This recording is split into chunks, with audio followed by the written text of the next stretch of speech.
Nearly 100 years have passed since his death, but the love and respect for Michael Collins remains strong today. People continue to leave flowers for the fallen Irish rebel. Some have even left him valentines.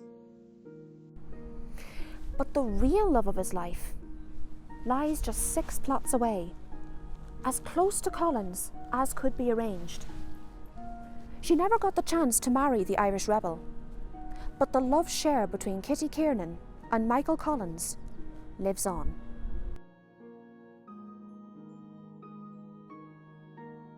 It was not a case of love at first sight. When they first met, Collins and Kiernan were actually interested in other people. The young Kiernan was in a relationship with Harry Boland, and Collins was in love with Kitty's sister, Helen Kiernan. But Michael and Kitty felt a connection between each other, and soon it was they who became a couple.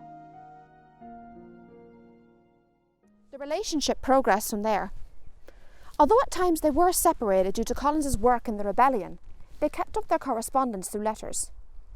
In Kiernan, Collins found somebody who he could confide his worries for the future of Ireland and his fears about the British.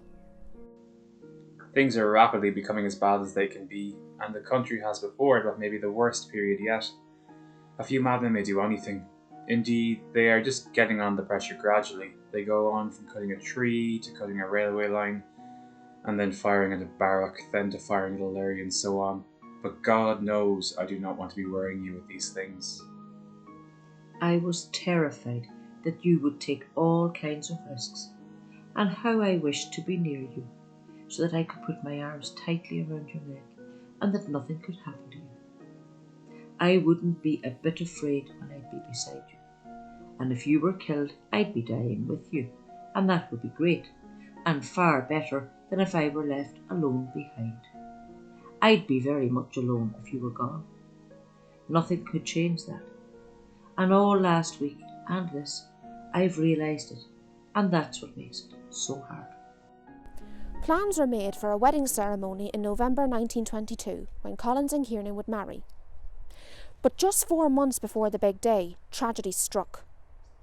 On the 22nd of August 1922, Collins and his men were ambushed by anti-Irish rebels on a tour in Cork.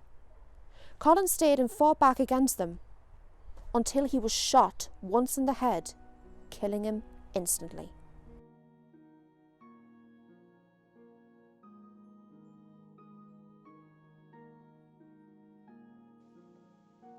Michael Collins died at the age of 31. His funeral attracted thousands of mourners, and he was buried in a grand ceremony in Glasnevin Cemetery. His grave is now the most visited in the entire cemetery. Every year there is a remembrance ceremony on the anniversary of his death. Kitty Kieran, though devastated at the loss of Collins, found the strength to carry on. In 1925 she married a quartermaster general in the Irish Army, Felix Cronin. They would go on to have 2 sons, Felix Jr. and Michael Collins Cronin.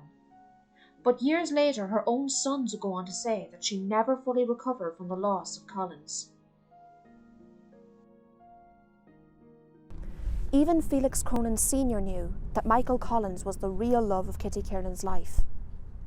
When she died in 1945 at the age of 52, it was he who arranged for her to be buried as close to Michael Collins's grave as he could arrange. There is only a 6-plot distance between the graves of Michael Collins and Kitty Kieran.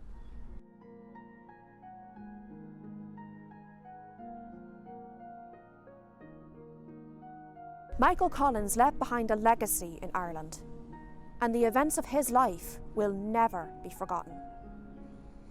And although they never managed to become husband and wife, the love that he shared with Kitty Kieran lives on.